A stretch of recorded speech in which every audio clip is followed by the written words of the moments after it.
നിലമ്പൂരിലെ രാഷ്ട്രീയ ചർച്ചകളിൽ ഇപ്പോൾ നിറഞ്ഞു നിൽക്കുന്നത് PV അൻവറാണ്. അൻവറിന്റെ രാഷ്ട്രീയ വഴി എന്തൊക്കെ പരിശോധിക്കാം. ഇനി 24 എക്സ്പ്ലെയിനറാണ് നിഖിൽ പ്രമേഷ് ചേരും.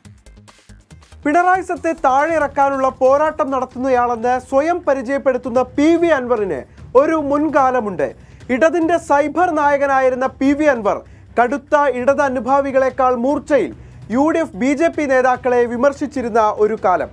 KSUവിലൂടെ രാഷ്ട്രീയ രംഗത്തേക്കെത്തി. സ്വതന്ത്ര പോരാട്ടങ്ങളിൽ ഇടറി വീണ് 2016 നിലമ്പൂരിൽ CPM സ്വതന്ത്രനായി മത്സരിച്ച PV അൻവർ പിന്നീട് തുടർച്ചയായ രണ്ടാം ടേമിലും CPM ടിക്കറ്റിൽ നിയമസഭയിലെത്തി. 9 വർഷം നിയമസഭയിലിരുന്നു. ADGP MR അജിത് കുമാറിനെതിരെ ആരോപണം ഉന്നയിച്ച് വിവാദ പർവം കയറിയ അൻവറിന് പിന്നീടൊരു തിരിച്ചുവരവുണ്ടായില്ല. ആദ്യഘട്ടത്തിലെല്ലാം പിണറായി വിജയനെ നുള്ളിപ്പോലും നോവിക്കാതിരുന്ന അൻവർ സുജിത് കുമാറിലും P ശശിയിലും തട്ടി ഒടുവിൽ പിണറായിയുടെ കടുത്ത ശത്രുവായി.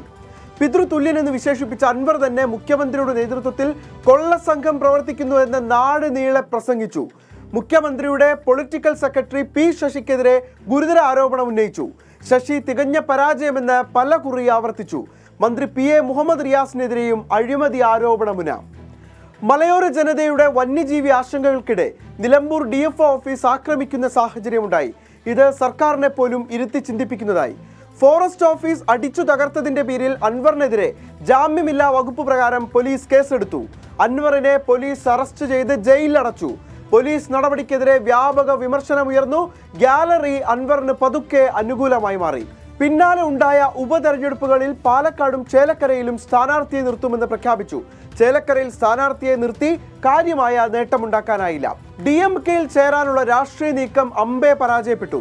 ഒടുവിൽ തൃണമൂൽ കോൺഗ്രസ് സംസ്ഥാന കൺവീനറായി മാറി. ഇതിനു പിന്നാലെ രാഷ്ട്രീയ കേരളത്തെ ഞെട്ടിച്ച് അൻവർ MLA സ്ഥാനം രാജിവെച്ചു. ഇടതുപക്ഷവുമായി തെറ്റുപിരിഞ്ഞ ശേഷം MLA ആയി തുടരുന്നില്ല എന്ന തീരുമാനമെടുത്ത് അൻവർ രാജിവെക്കുകയായിരുന്നു. ഇത് രാഷ്ട്രീയ കേരളത്തെ ഞെട്ടിച്ച ഒരു തീരുമാനമായിരുന്നു. UDF പ്രവേശനത്തിന് അന്ന് മുതൽ അൻവർ ശ്രമം നടത്തിക്കൊണ്ടേയിരുന്നു. അൻവറിന്റെ കാര്യത്തിൽ നേതാക്കൾ രണ്ടു തട്ടിലായിരുന്നെങ്കിലും പ്രവേശനം ലഭിക്കുമെന്ന് അൻവർ പ്രതീക്ഷിച്ചു.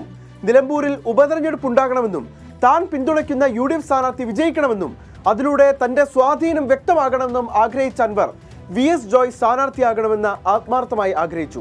DCC പ്രസിഡന്റിനെ MLA ആക്കിയ നേതാവ് എന്നുള്ള നിലയ്ക്ക് തനിക്ക് സുരക്ഷിത മണ്ഡലം കിട്ടുമെന്നും വരുന്ന തെരഞ്ഞെടുപ്പിൽ UDF മന്ത്രിസഭ ഉണ്ടാവുകയാണെങ്കിൽ അതിൽ മന്ത്രിയാകാൻ കഴിയുമെന്നുവരെ അൻവർ വിശ്വസിച്ചു.